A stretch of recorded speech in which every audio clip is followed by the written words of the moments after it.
Welcome to Generous Impact. This is Bret Brummitt. And this is Amanda Brummitt. In today's episode, we're joined by Jennifer Lee, one of our Bouldin Creek neighbors. You'll hear how Jennifer has helped women without a home find resources and eventually a place to lay their head at night. Jennifer's story is particularly remarkable because she's not part of a nonprofit, not a social worker, and Jennifer works full-time and has 2 kids at home. She's an MIT-educated software engineer, but she cares enough about her neighbors that she finds the time to help them. I hope you'll be inspired by her story. Well, Jennifer, thank you so much for being here with us today. I'm so glad that I just happened to learn about what you're doing in the neighborhood. But before we get into that, will you tell our listeners just a little bit about who you are, both personally and professionally? Sure. I am pretty regular. I am a mom of 2 teenage boys who are less and less spacey every day. So something's good. Yeah. And my husband is a guitar builder, teacher, builder, teacher, player. Yeah. He plays in a couple bands. And so, yeah, we always say we're like just the regular Austin couple because one of us is in software and one of us is in music. That does feel very Austin. Yeah. Yeah. And I'm a software engineering manager. Spent most of my career working in startups. And now I work for a larger company. Oh, perfect. Well, I'm super curious, what made you jump from just being the normal Austinite person, the normal neighbor, to someone who started seeing, problems that needed a solution, and you became the person that wanted to find the solutions and actually execute on solutions for some of our neighbors? It was not really planned. It was pretty organic. Jen, who we know, when she first came to the neighborhood, she lived in the library yard. So the library yard was built. So my kids are 16 and 18. The week that my youngest was born was when they poured the foundation for the library. And I know because we had just come back from the hospital and they kept us up all night with the noise and the lights. And it was awful. So I think maybe it was a year in construction, and pretty much the first week it opened was when Jen arrived. And, like everyone else, I don't know, busy, life is busy. I have little kids. I didn't have time to really deal with that.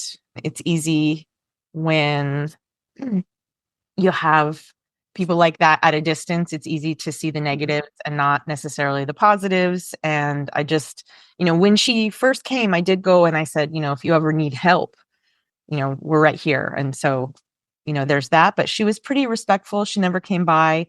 So it was pretty distant. She did always yell when the kids would go back and forth to school.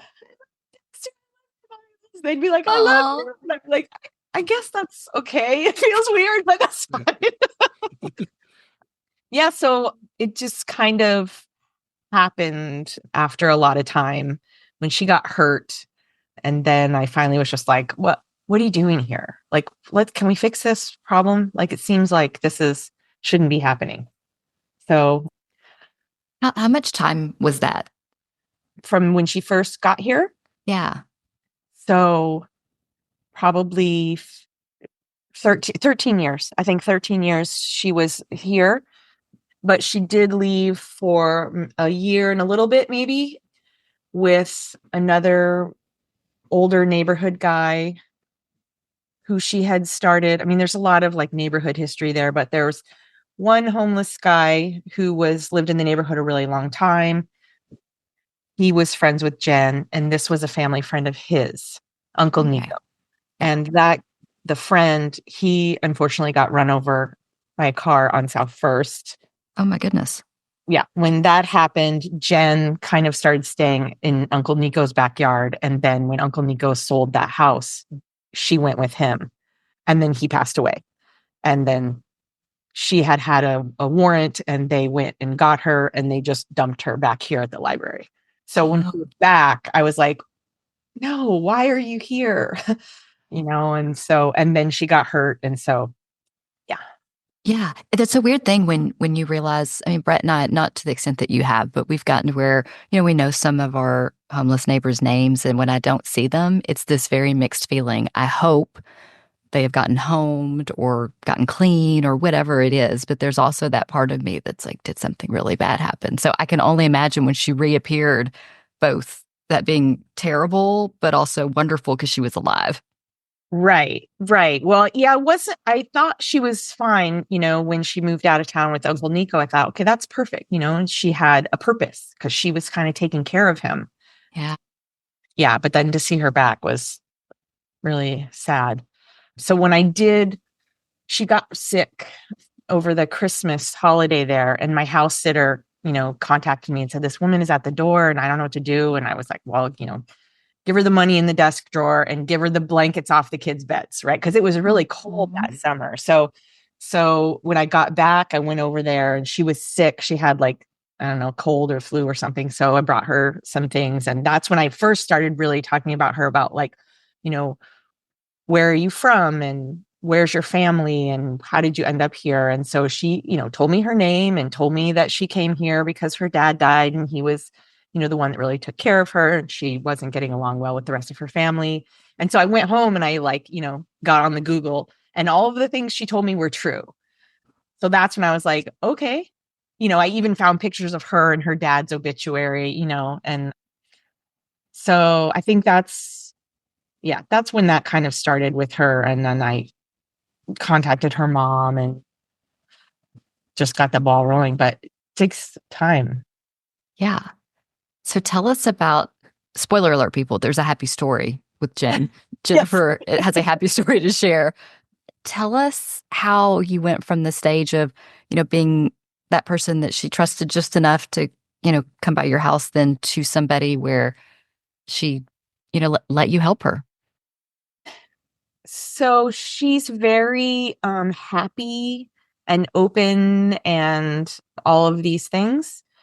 So I think she was always, I don't know if I can say always, she's open to some kinds of help, And so when she fell, she was staying at a construction site over here because the library security, they got where they were not being nice anymore.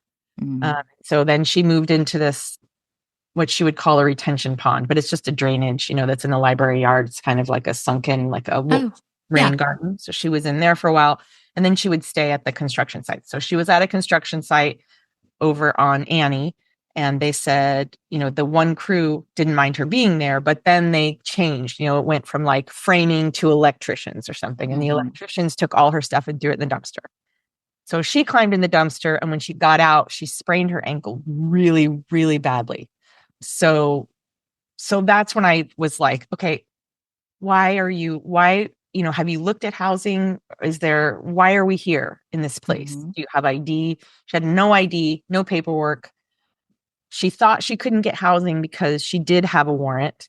She had an old charge which is the same reason, that they brought her back to Austin when Uncle Nico died. So she was like, I don't think I can get housing because of that. And so I happened to hear on the radio that there was a warrant. What do they call that? Basically a get out of jail free card, where they have these. Where you come turn yourself in and they. Yeah. And you like get it all taken care of. It's like an So amnesty moment or it's week or something they'll do, like a amnesty or forgiveness week. Yeah. That's exactly. Yeah. So I called my friend Bret, who Not Bret Brummitt, Brett. Sorry, Rhett, Definitely. who is an attorney, criminal attorney. And I said, tell me about this thing. What does this mean? What do we do? And he looked up her stuff and he said, well, she had a court date this morning. And I was like, oh my God. So he said, here's her public defender, call him. So I called him and he was very not nice. He was very not nice and a horrible human.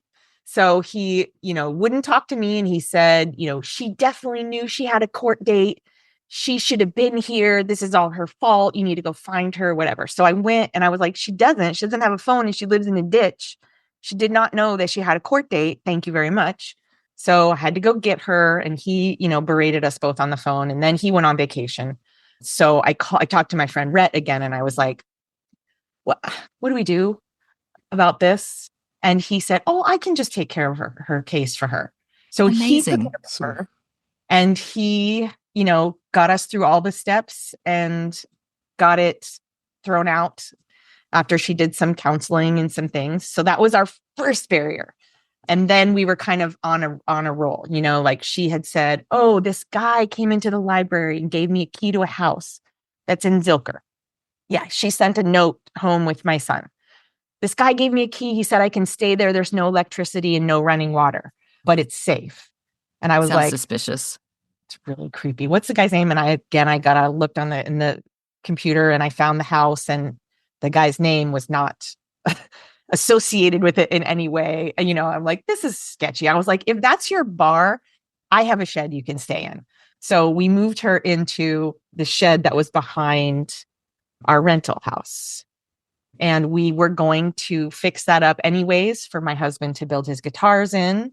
So we just started that. So I put her in there, and then we started the construction, the siding and the roof and the AC and all that stuff, because it was summer, and she was able to be there until she got housing. Oh, wow. I had no idea. That's wow. Yeah. Yeah. So that worked out really well. Well, and I'm sure the steps from there to housing are probably no small steps too, right? Oh, they're terrible. Yeah. Because the first problem is the documents, right? Mm-hmm. So when the police took her from Giddings back here, they didn't let her take any of her stuff. So she lost all her documents and all her possessions and all her everything. So birth certificate is where we had to start. That's the first step. And actually the librarian, Michelle, over at Twin Oaks, she got the birth certificate ordered and paid for that herself. Oh, wow. So, yeah. So then that was the first thing. So then she also set up the appointment to have the outreach person from Sunrise come to the library. And then she could apply for the Social Security card and the MAP card, which gets her medical.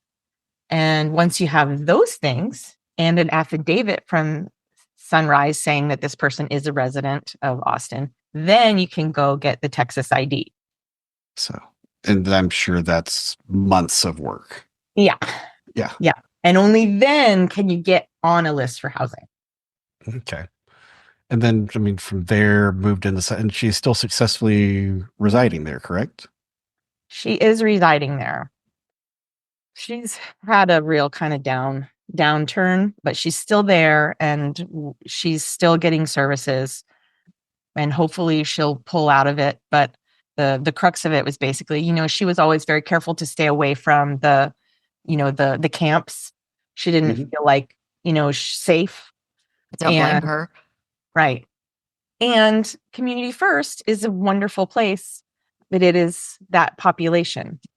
And she had a run-in with an icky man, and it sent her into like a real bad, it wasn't physical, it was just creepy. And it sent her into a real bad kind of trauma response. And so she's having some trouble. And so I'm, would love to get her out of there, but she's safe. She has a door. So you just close the door, you lock the door, you don't have to open it for anybody. And we're working through that. And I think she'll come around, but yeah, she's still there. She was working a ton. She was like the cleaner worker bee, and she was cleaning the bathhouse and cleaning the Airbnb and cleaning the RV that they have for basically visiting important people. So I hope that she'll get back on that, because I'm like, these are jobs you can do by yourself. You don't have to see other people. Yeah. And that helps because they do have to pay rent there, right? You do have to pay rent. So right now, I had done a GoFundMe for her way back when. And that was kind of our, I told her, this is your safety net. This is so you don't end up back at the library. And so we are working from the safety net, and this is exactly what it's for. Mm-hmm. So, yeah. So I feel like most people, once you moved her out of sight, would have disconnected. Is this something that's natural about you, where you are a good maintainer of connections just at your base level, or Is this because you know that you need to be part to see the solution to the end? I think I am good at keeping contact with people in general, but for Jen, it was different because she didn't really have anybody else to help her. And I did want her to succeed and kind of get to a place where she could launch, because when we first started looking for housing, at one point she came to the door and said, wanted to know if she could live in our backyard, in the back corner behind the shed. And I was like, I mean, I don't see that that's I don't say that I'm going to say no, but Chris, my husband, was like, but this isn't sustainable, right? Because something else has to happen. And that's when we started looking for the other housing. So like for us, really, we wanted to be able to get her to a stable situation, before we say, okay, you're good, you're the graduate. But she still needs help. She needs, SNAP is impossible to navigate. All of these services are not meant for success. Well, and my understanding is Jen's not the only person you've helped. Is that correct? Yeah, there have been a couple others. So there was one woman who, through a friend of a friend, was in the Stevenson Preserve. So there was a big camp down there that's near Brody. And this woman needed a hip replacement and was living in a tent. And so they had been helping her for a while. And so they signed me up to start getting the documents and stuff. Because all these people, well, the two people after Jen were already working with Sunrise a little bit. But with this person in particular, her name is Shay, and we really wanted to get her out of there because it was summer and she couldn't really walk. I mean, it's hard if you're mobile to be unhoused. I can't imagine needing severe structural medical treatment. Yeah. Yeah. So you know, that started off really well. In the end, she couldn't leave her, so she couldn't get clean. Yeah. And she needed to get clean for the surgery. So she is in housing now, but we had to kind of stop because I think we were doing too much for her. We were coming in and cleaning up and taking the dog for a walk and doing all of these things. I mean, we did get her into transitional shelter at Southbridge, and now she's in, foundation community. So we didn't just dump her back in the woods, but, she needed something more than, a band of uneducated caregivers give. Like we don't have the right skills. Well, and it's pretty amazing because you're not really trained to know what is the light level of engagement and how people react, and you're just making it up as you go, I'm assuming. And that's takes a toll on you too, I'm sure. I mean, okay. So no, not for you. This re-energizes you? I think it wasn't necessarily either one for her. I mean, when we started with Jen, my husband would say, just be prepared, because we don't know what's happening here. And at any moment, she could just be like, and I'm done with this and I don't care. Right. Like, and just take some turn. Right. And so I knew that was a possibility, especially with somebody, who was not just having the issues that Jen had. Jen is not an addict. She's not, and so I definitely don't have the skills to deal with addiction and recognize all those things. So,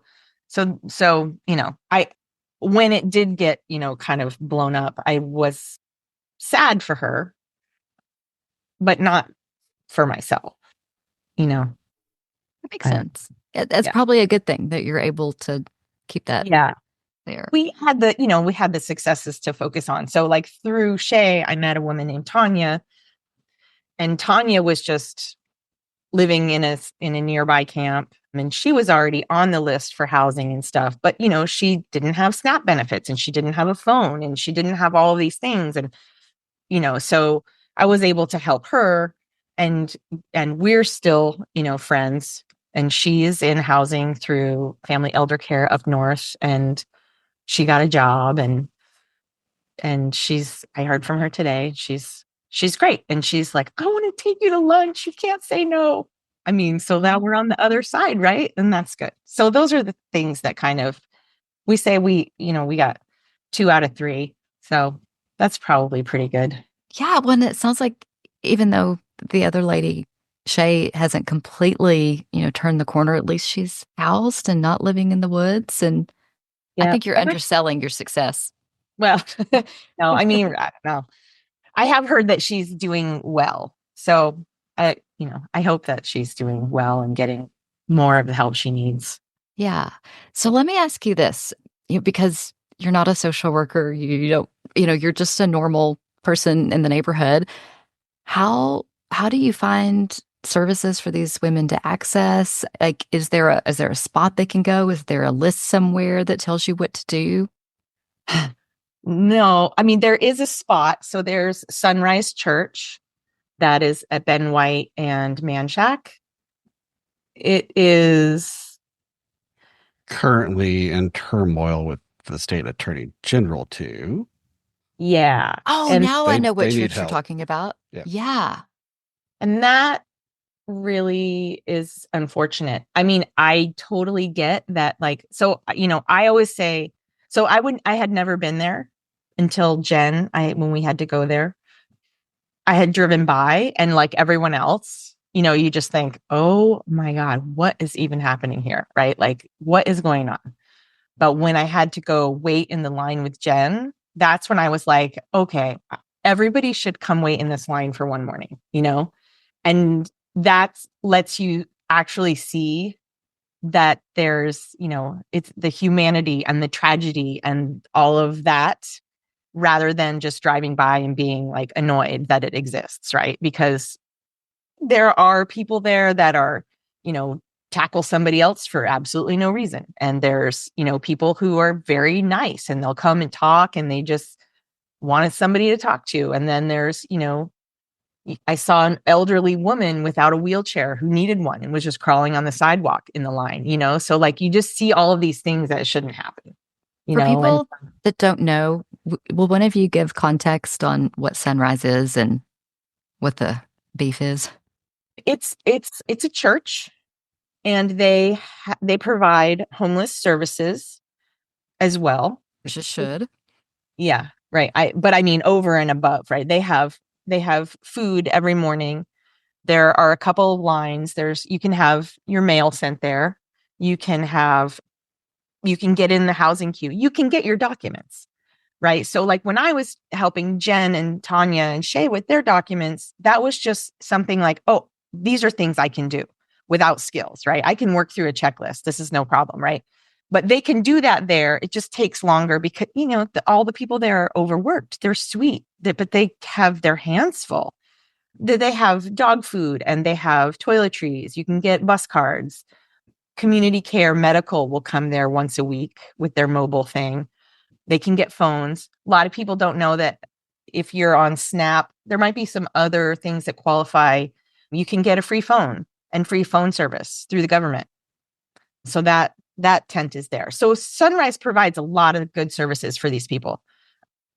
The They have beef a is, shower, yeah, have mobile yeah, showers too. yeah. And, Sorry. and the beef is that it has to exist somewhere, but it is in proximity to residential neighborhood, and Yep. that's the beef. That Yep. it is doing The such a element. good, yeah, they're doing such a good job of service. It's taking care of a lot of people, and that creates spread beyond just inside their own fences. Right. And honestly, there's a gap there because like some of these people have just, horrible mental illnesses and other things, right? Where in a perfect world, we could say, oh, okay, I recognize you need this. Here's the place that you can go, right? But all they can do is kind of, refer them maybe to integral care or, give them a sandwich and tell them to come back tomorrow.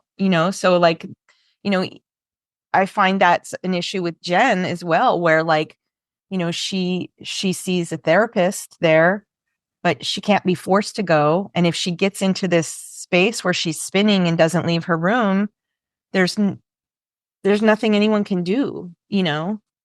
So that's tough. Yeah.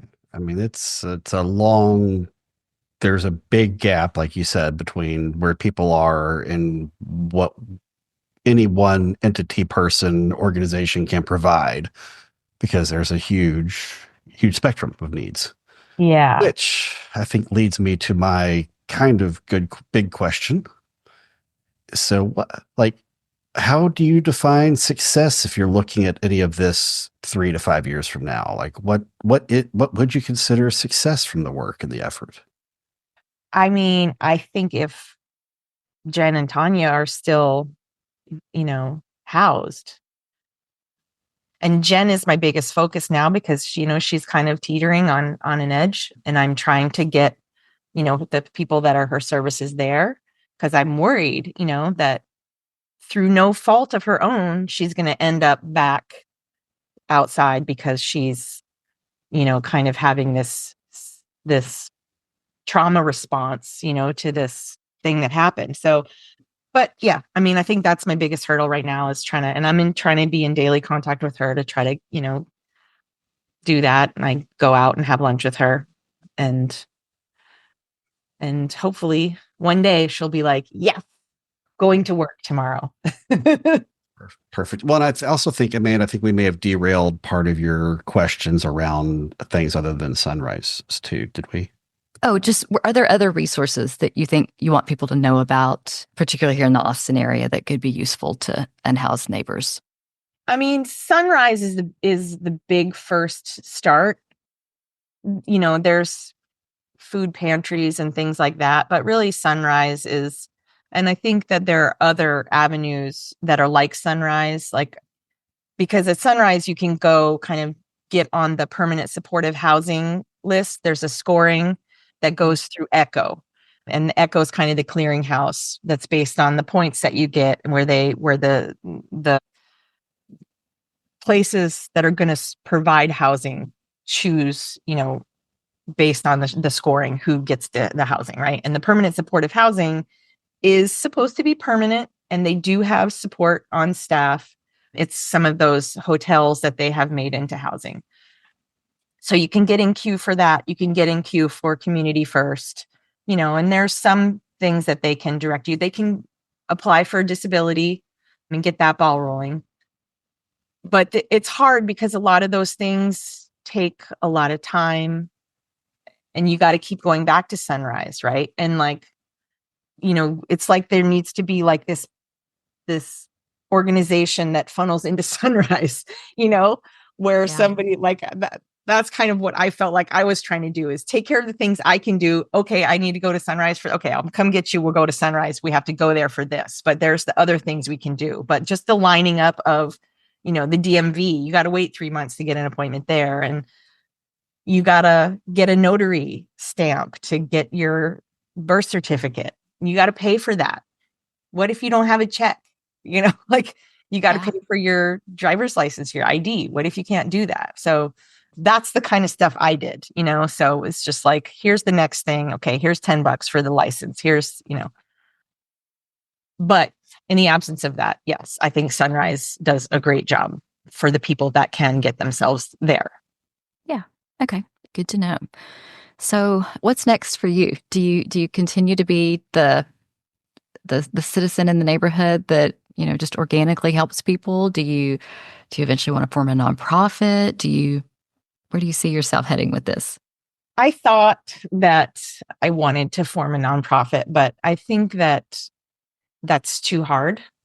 It's too much effort to the paperwork and crap that I don't really need to do. So, for now, I just concentrate on the ladies that I'm trying to keep supported. And if there's another one, then that happens.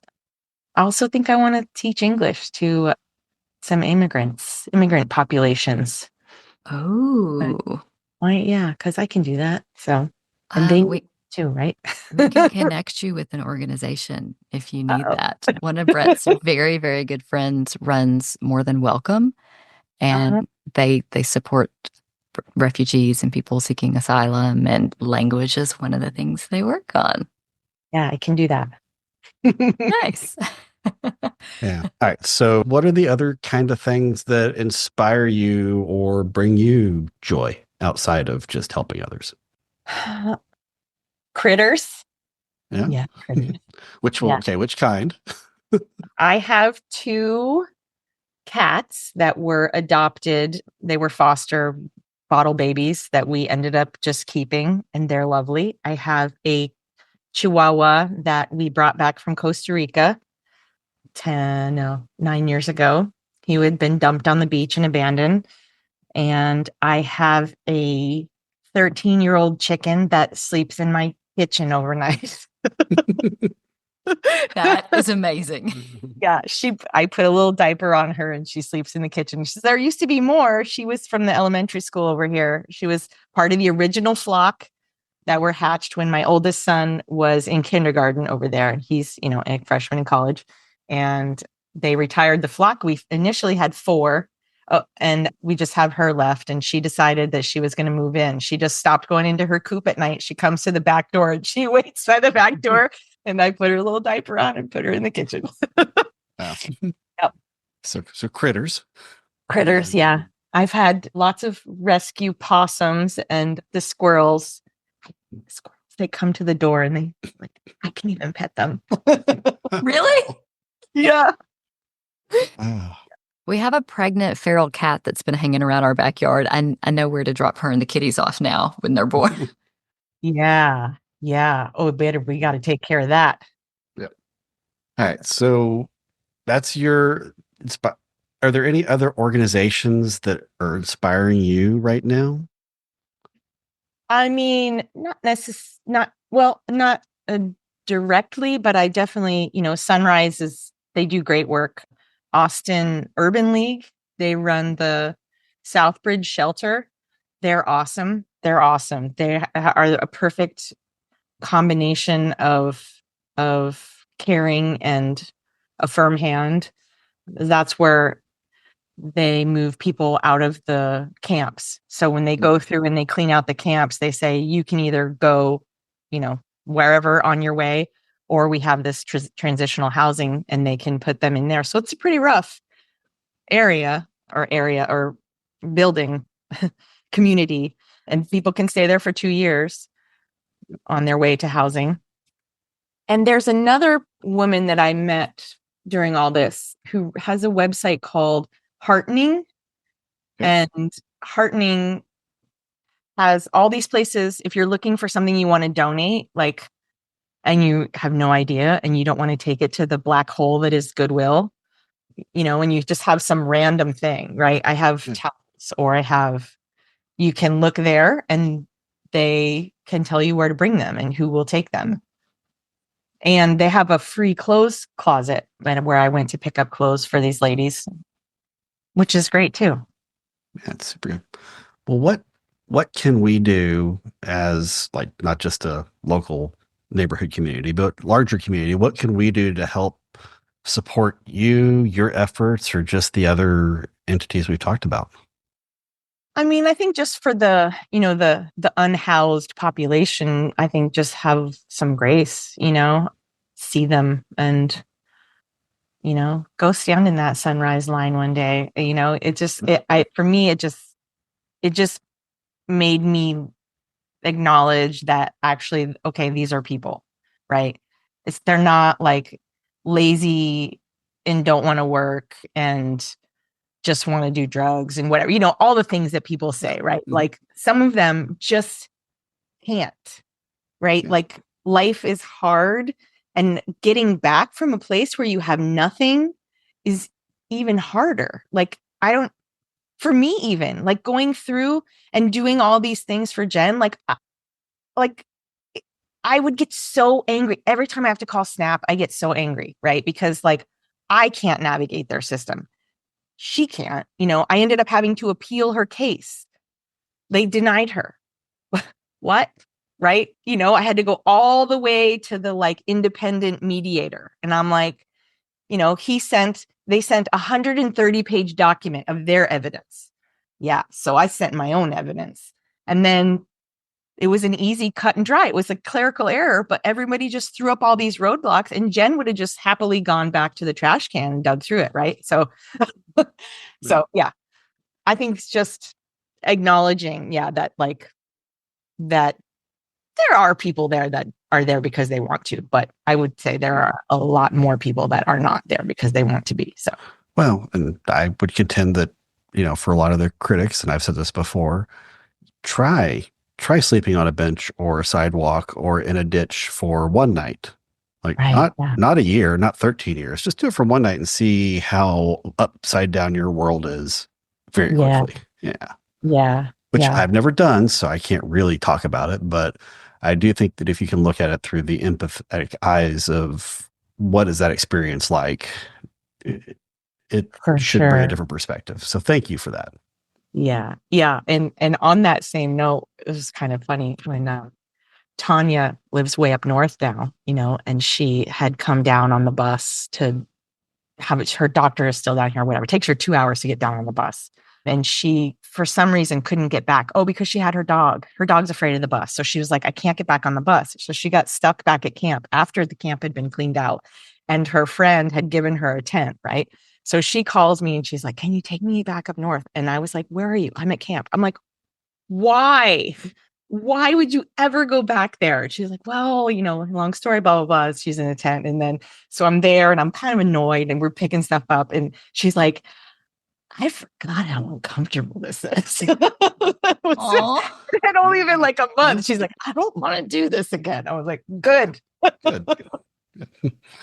Well, thank you so much for sharing that journey, what you've been through with us, and definitely for all the efforts you've put forward and keep putting forward. And I'm happy that you're in the neighborhood. Yeah, thank you. Yeah, it's great to meet you guys. Well, I don't know about you guys, but I am so impressed by the work that Jennifer's done over, 14, 15 years now with 3 different women that lived in our neighborhood in various places, behind the library, in a ditch, in a camp-ish thing in our greenbelt. And I hope that you're inspired by her call to action. Normally at the end, we ask for money. We want you to follow social media, some very tangible action that you can take on behalf of it. And let's just all keep Jen's call to action in our mind to see our unhoused neighbors as humans, as people, and not as other. And then maybe we'll be inspired to action just like her.